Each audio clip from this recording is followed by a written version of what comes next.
Hello and welcome to another episode of Streaming Without a Paddle. I'm Andrew. And I'm Ted, and I'm howling at the moon. Because it's Halloween. Did you like that? I planned that all day. All day I planned that. I just was about to say, somebody's been thinking while they're driving. Yeah. No, even before I was driving, I thought about it this morning. I was on my way to work, and I was like, man, I'm going to hit him with this and make him crack up. Oh, and you did. Congratulations. That's Thank great. you. Yeah, right. Well, this week, Ted and I, we took on and I can't call it an original because it's an acquisition, but it is Halloween, and it's a Prime Video acquisition, and it's called Wolf Man. It's part of the Blumhouse, Blumhouse. Jason Blum world of, but don't get excited just because I threw that out. It's a different movie. I went into this movie, well, first of all, let me just break down what it's about. Okay, go ahead. All right, so we open up, and we're in rural Oregon, which is New Zealand, by the way, in this. Right. Yeah, I looked it up. I was like, that doesn't look like Oregon. They shot it in New Zealand. Yeah, I've been to Oregon. It doesn't look like that. And you're in rural Oregon. It's in the 80s, and this dad who's like a survivalist that lives out in the middle of the woods is taking his son hunting and teaching. His dad's also mean. And anyway, they come across what they don't know what it is, and they're going to shoot a deer, and they go off and they see this thing, and it's kind of like a person, kind of like a wolf, but it's daylight, so not a werewolf. That's important to know about this movie. If you say so. It's important to know that these are not werewolves. Anyway, God. So the dad goes back and he radios his friend that lives on the mountain. Apparently 2 people live in this mountain that has no power. And he says, I saw the wolf man that they speak of. And there's also this whole thing at the beginning of Native American lore of like what this is. I don't think that's real. I don't think that's a real Native American lore. I think they made that up, but that's fine. Anyway, then it fast forwards 20, 25 Are you telling me you're not a Native American historian? Well, I am a bit. It fast forwards, I want to say 25, 30 years. No, because it's 30. 80. It's yeah, 30. 85. It says it right there on the screen. Yeah, 30 years. Okay, that wasn't paying that good. And this guy, the kid is grown up, and he lives in what I believe to be New York City.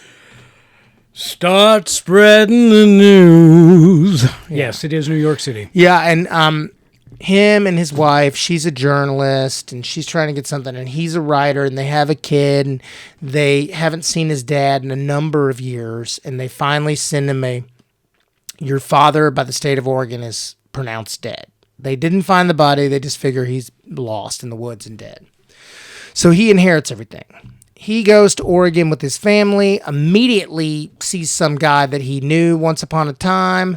They're going up the mountain. Some wolfman person is in the street. They wreck their truck. They fall out of the truck, and they run to the house that he grew up in, and then he starts to turn because he was scratched. So he starts to turn. Then things ensue. He's infected. It's important to know that these are not, it's not like, oh, you're going to wolf out at a full moon. No, you turn into what I can only say is like once a wolf, always a wolf. Right, but also like it doesn't look like a wolf. It looks like a backwoods country, hills have eyes, sort of beastly bearded person that runs on all fours. Okay, you're talking about Michael J. Fox and Teen Wolf, but pretty grotesque. Yeah, like a really grotesque that. Yeah. Yeah, it's gross. And then as he turns, the wolf man who's trying to get into the house, and he's protecting the house, and all these things happen. I don't want to ruin the movie if you want to watch it, but what I'm going to say is Julia Garner is in this movie. Wonderful actress. Great in Ozark, great weapon. She's just really good actress. Yeah. Completely misused in this movie. Like, waste of her talent. She's irrelevant in the plot of this movie for an hour. At least. Yeah. Well, no. All right, I'm going to break down the timing of this. The opening that Ted speaks of a father and a son living off grid in the mountain terrain of Oregon. Mm-hmm. A bad man from Oregon. Yeah. Hooah! I'm sorry. Anytime I hear Oregon, Sin of a Woman, That comes Pacino. to, Yeah. Yeah. Oh, the bad man. Yeah. He's better than a bad man. I haven't seen that in years. Although I did see Nashville 911 starring Chris, what's his name? O'Donnell? From Chris that. O'Donnell, yeah. We don't even need to review that. No, maybe I should do the show as Al Pacino. I don't know if we're going to lose some listeners there. Hooah! So anyway, they're in Oregon. Living off grid. Yeah. The first 10 minutes of this movie are about the dynamics of not only this mysterious Wolfman, but it establishes the dynamic between the father and the son. Which is he's scared, terrified of his dad, who's overbearing survivalist. Which in turn makes him not really a good dad. He's the worst. So, anyway, no surprise he left the old man the first chance he got, moved to the city and went off to college and had no contact. But let me just say that. All right, now, the next 40 minutes, and I mean this sincerely, all right, I'm going to say the next 10 minutes because that's 20 minutes into this movie, because the next 10 minutes are at his apartment or in his apartment with his wife and child. And in that 10 minutes, you kind of get an idea that there's a strained relationship between he and his wife. Mm-hmm. And of course, there's a young girl that's involved and their daughter. And you can just tell that he's head over heels. He's the greatest dad in the world to this little girl, right? All right. And then the next 30 minutes are a bunch of cutaway shots of traveling and talking and around New York City. So for those of you that aren't mathematically inclined, let me help you out. That's 50 minutes, almost 1 hour into this movie, just establishing stuff. Mm-hmm. Literally, I timed it out. You're dead on. I timed it out, right? I timed it out. Brace yourself. By the way, this is on, I said it was a Prime Video, but I failed to mention that it is 1 hour and 43 minutes in length. Feels like it. The next 50 minutes are basically, one could probably just say real-time first night in the house. Yeah. That's it. I mean, that's it. I mean, it encompasses 30 years for the first 50 minutes, and then one night, the second 50 minutes of this thing. So, here's my problem with this movie, Ted, other than the fact that it is of that genre. Yes. This movie was over-covered. Oh, you mean the camera coverage? Well, yes, and let me and dialogue, and let me explain to our listeners out there when Ted's right. The typical definition of coverage is your camera angles per scene. So you've got a scene. I'll give you an idea. Ted already spoke of it. They're in a kind of a car accident, and on the way up to the house in a what was a commonly known as a U-Haul trailer, but it wasn't U-Haul. It was some other brand name that U-Haul didn't want to have a part of, because their trucks don't go off the side of the cliffs. And I'm with you, U-Haul.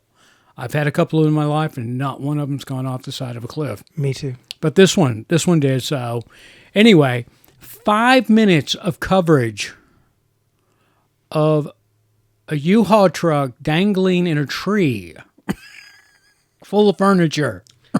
I didn't mind that one. Okay, 5 minutes dangling in a tree. I thought that didn't bother me as much as the constantly spinning. So this dude that directed this and wrote this to Insidious, which is cool, but he ripped off some of his own stuff from Insidious. Some of the there are points when it would punch in, and he would go into that world where he could see and hear things like a wolf, and I was like, what? I'm going to butcher his name here. Lee Wanell. Pretty close. What is it? What is it? I think that is it. Oh, okay. Well, then that's not pretty close. I think it is. That's dead on. Okay. Anyway, he's no amateur. No. He's no amateur. All right. So, this is, I don't get into this stuff for a number of reasons. Ted's right. Julia Garner, of course, she's building a reputation in my mind as kind of like the queen of Scream. I mean, she does a lot of horror-esque thriller movies. Yeah. She was absolutely fabulous in that Anna, Inventing Anna. That's it, Inventing Anna, and which was great. So, and I don't want to say she was underutilized, but it was just a bad script. I mean, it was overwritten. Mm-hmm. I mean, it's an hour and 43-minute horror movie. Why are we obsessed with making things longer? I was going to say, instead of practicing an opening, I was kind of thinking of my thought process as I came into this, and besides overcovered, I mean, which it was way overcovered. I saw this as when they sat down to do this, and they said, "Oh, we're going to make the most epic Wolfman movie ever." And one person thought, the director thought, epic in one light than the person saying the epic, because the person saying epic meant like great and epic, right? The director apparently thought he meant long, epic, So, because that's what this was. All right. The backstory on this, Ted, is actually way more interesting than this movie. Are you familiar with the backstory on this? No. All right. So this movie was part of the Universal, what they call Darkverse. I do know this. The same thing, the Invisible Man and that weird mummy that Tom Cruise did. Right. The Mummy with Tom Cruise, Russell Crowe, right? Now, I want you to think about this for a second. Erase the cast that's in this, all right, or at least the lead in this. Who, by the way, we didn't do the cast, which Christopher Abbott, as we've said, Julia Garner's in it, and that's and the girl, Matilda Firth, Colin Firth's daughter. Oh, is it? Mm-hmm. Well, there you go. Good job, Matilda. Anyway, they're the three principals in this, but anyway, so they did the Mummy. Universal has this dark monster or dark universe division, and that's it's the Universal division that does monsters type movies, horror movies, and stuff like that. So they got it started, and then they let it fizzled out, and then they got it going again back in like 2013 or something like that. And the first one out of the gate for them that actually was filmed was The Mummy, starring Tom Cruise, and it had Russell Crowe in it and all that. But then they shelved the project again after that movie came out because they said it did so poorly. It was the critics panned it, and they just shelved the Dark Universe thing altogether. But they started it back up again in 2019, 2020, somewhere in there. And Ryan Gosling was supposed to be the original, was the original lead in this. He's the one that convinced, from what I've read, that the Dark Universe needed to be brought back up. Okay. And he was supposed to have done this movie. And of course, Universal Studios apparently got all wound up in it, and we got new spark plugs in the engine and all that. And the director who was going to do this, Derek Frusciante, whatever his name is. Yeah, somebody. Yeah. He had to bow out for something, for reason or another, and then Ryan Gosling, he left as well, and so then Lee Wannell came in and recast it and all that. So that's how this got started. It's like we got it going and we're not stopping now.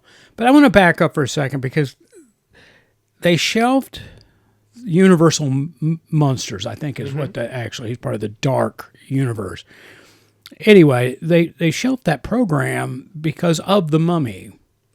Now, that motion picture, according to reports, cost about $125 million to make, right? Yeah.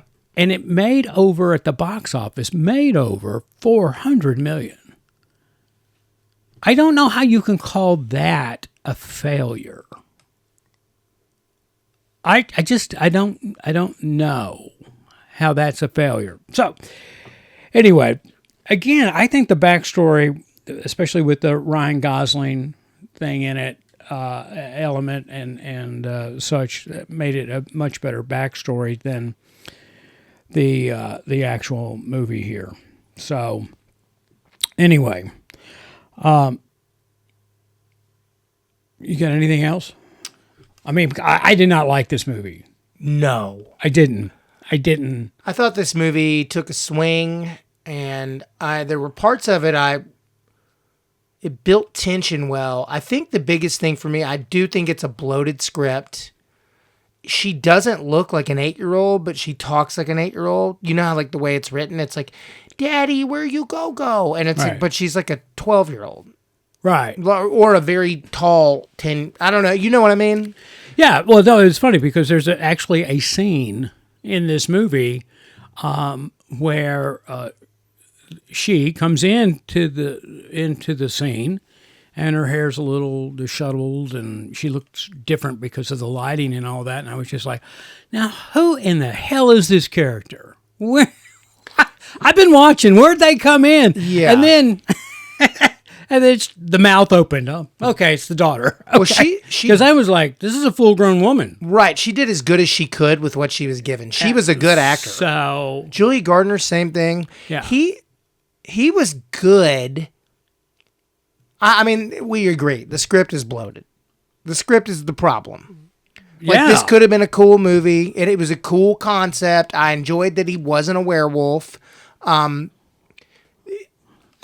I just thought Christopher Abbott, who's a good actor, and he did good in this movie, was miscast. Yeah. I didn't buy it.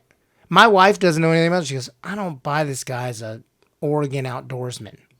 Well, I think that was, he wasn't. And and again, let's just go back to the script. In the first 10 minutes of the movie, it's about dad and an 8-year-old, 10-year-old living in Oregon. It was just a weird sort of... And you could tell he hated the place. I think we'd all hate the place. You're on an isolated mountain. Why would you receive the keys and a copy of the will in the mail one day or whatever, however he got it? Hey, let's move the family to Oregon. Yeah, that's the weird part. It's like you clearly hated it and you're like, you know what? It is a beautiful place. We should move up there for the summer. And you know what else? Not only did he hate the place, he was well aware of what he saw in the woods that day when he was 8, 10 years old, whatever he was. And he's like, let's go back. Yeah, right. And then they're like, you might remember that we don't... First of all, if you move anywhere, Like, I see all these things on, because I like get creepy blah, blah, blah on my Insta and like in TikTok, creepy catalog and anything about the Appalachian wilderness. And they're like, if you hear somebody whistle or say, help me, and it's a woman, don't go outside and help them after dark. And I'm like, don't live anywhere where you can't walk outside when it's dark. And that's exactly what this guy said to me. He goes, you folks might remember. And that guy was creepy. Right. He was like, you guys might remember, we don't go outside after dark too much. And I'm like, you're driving a truck and it's dark. How are you getting back to your house? Well, he was stuck up in the tree. Right, but how was he get? He was staying in the tree, man. He goes, we better go. This is my house. And then he's on the way there is like, hey guys, if it's dark, don't go outside. And it's like, well, buddy, how are you getting back? You have to get back in the dark. And it seems like these are miles apart on windy mountain roads. Again, it was so. How did he not remember him? I mean, the first 10 minutes of this movie hit you over the head with the fact that this kid really doesn't like this place. And then he turns around and loads the family up. We're going to Oregon. Tell me how he doesn't remember the one other kid on the mountain. Right. Do you remember me? Oh, it's you. And he's like, oh, right. Yeah. It's like, what? There's only one other kid there till you're 17. I'm pretty sure you two hung out all the time with your weird doomsday prepper dads. Yeah, I want to know what happened between 8 and 10 where this picks up or starts up, and then it's 30 years later. He was obviously there until he was old 17. enough to leave. I mean, so that's either 9 or 7 years of living in those conditions with the werewolf. The wolf. How did you go to college? Well, you were homeschooled, clearly. How did you go to college? You can't just take an ACT or SAT and go to college. You have to have classes from a high school. There's if the Lee Wannell and Corbett Tuck, who wrote this thing, are listening to the show, you're overthinking it, man. You're just overthinking what we did. Come on. Don't do that. I mean, I didn't hate it as much as you did. At some points, it's just nonsensical, Ted. I mean, come on. This was at that point. Yeah, but I mean, I thought he did an interesting job directing it, but I didn't think. I thought it was overcovered. It was overcovered, but that's what Insidious is like, or whatever. Insidious, no, that's what they're kind of like. Okay. They look like that. All right, let's get to some scores, Ted. 6.1.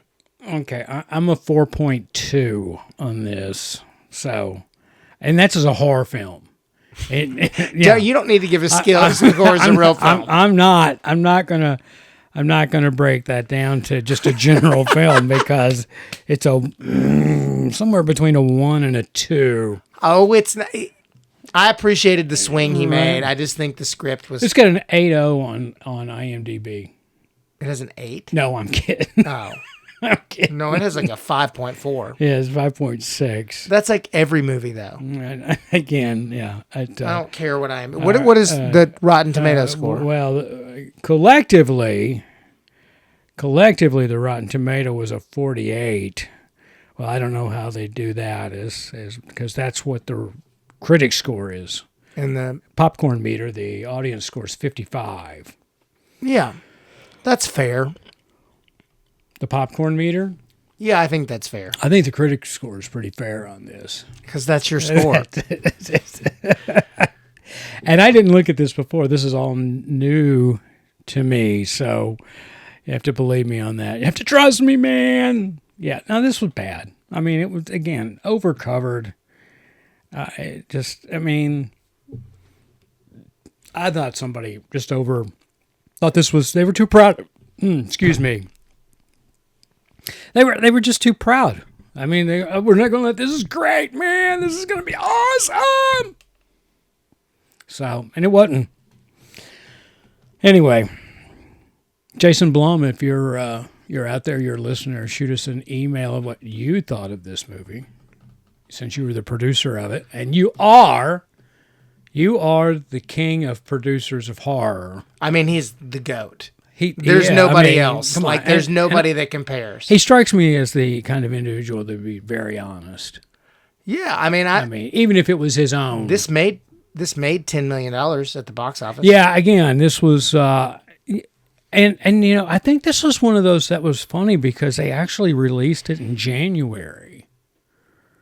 I don't remember this coming out. If memory serves me correct, it had a really weird release time on it. They live in San Francisco, not New York. And, sorry. Oh, okay. Well, that would put them a lot closer to Oregon. Mm-hmm. Right? So, all right. Let's see here. Let's see. Yeah, Wolfman was released in the United States by Universal Pictures on January 17th. Because, you know what? Nothing says the holidays like a good horror film. That's true. Right? So, there you go. It was previously scheduled to be released on October 25th, but it got held up. So, which would have been a better date, but that's still the wrong date. I don't know why you would be releasing something. I know why. I know why you released this 5 days before Halloween. Because it was so bad that word would have gotten out that it was so bad that nobody would have watched it on Halloween night.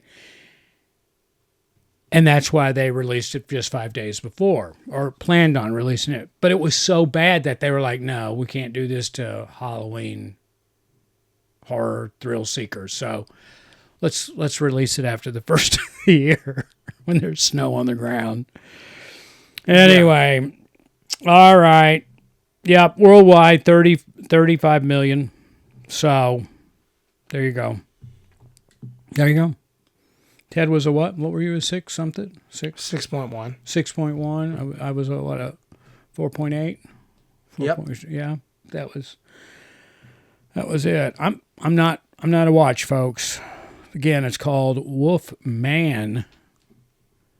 And it's an hour and 43 minutes long. Way over covered in my book. Yes. There it is. There it is. Anything else, Ted? No. No. You watching anything? I'm watching that John Wayne Gacy show.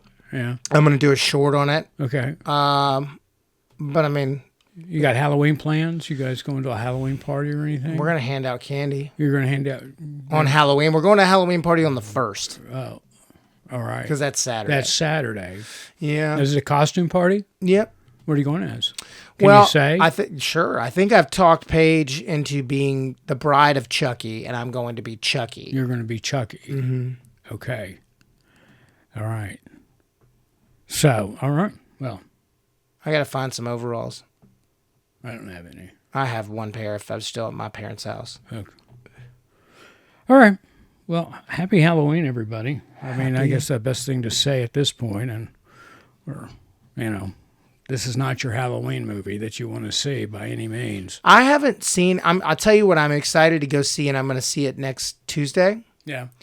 Or Monday, one of the two. I'm going to go see The Black Phone 2 in theaters. Oh. Did we watch The Black Phone? No, I watched The Black Phone. You watched The Black Phone. It was good. Right. I remember I told you like the Oh, last. yeah, I started and I was like, nope, I'm done. The last 30 minutes of that movie is so intense. I turned it off after 15. And they said that this is the best horror sequel of all time. Ethan Hawke is just hitting all cylinders right now. He is. They said it's like Freddy Krueger meets the guy because it's in this one he's a ghost. Okay. I don't know. The trailer's so intense. I'm like, oh. Yeah, no, I'm with you. But my wife and I, we have subscribed to Lowdown, the Ethan Hawke series. Mm-hmm. I think we talked about it on the other show. Yeah, you like it? Just I very much so. He's just I mean, yeah. I had to audition for something that I didn't really like, and it was all these. They have a gun to your head or something. No, but they're had at that. No, I got an audition and I was like, okay. But what I hate is when like you get an audition and they describe it, and then they start referencing the style of movie they want to go for by referencing other movies. Right. They're like, we want this in the style of Kill Bill, but meets blah, blah, blah, blah, blah, and you care, blah, blah. And it's just like, I don't know, man. I'm going to do what I'm going to do, and I hope you like it. I just like, oh, yeah, I totally get it. And they just do what I do. Yeah. That's what I would do. I'd let them think that I understood what they were saying because I don't understand that. Right, like I read something, and I was like, it was like, he's, it's kind of funny, but he's talking about all this awful, awful stuff, and I was like, it's not funny. Yeah. Like, I'm not going to make it funny by making a weird face or something. I'm just going to do it like a normal person that's talking about traumatic stuff. That's what I like about creative people is that, it's, their description of things sometimes is just a little far-fetched. Yeah. Right? When they could have just go for angry. Instead, Kill Bill with a touch of, what was it? I forget. Yeah, I didn't throw any of the real things in there. I'll show you the real description, and you'll be like, oh god. But it's like, it's funny. I have a crew of actor buddies that like they're pretty just normal dudes. And it's so funny. Everybody that played a sport thinks just exactly like you just said. I don't know, dude. Do you want me to be angrier? Do you want me to be sad? Right. I can be sad. But it's like when they over explain it. Yeah. And you're just like, okay. But people that didn't play sports want it over explained. I want the cockiness of Bruce Willis in Die Hard. Or in Moonlighting. Where he's, got the gun taped to his back and he's facing off with Franz. Okay. I want that cockiness. But I want the sheer terror of Vanilla Ice. You have to imagine this hanging off the balcony by Suge Knight. Yes. In the shakedown of his rights to his song. Yeah. That's what I'm looking for. Go. Got it. All right. On that note. We'll see you all next week. Yeah. Thanks again for being a listener. I'm Andrew. And I'm Ted.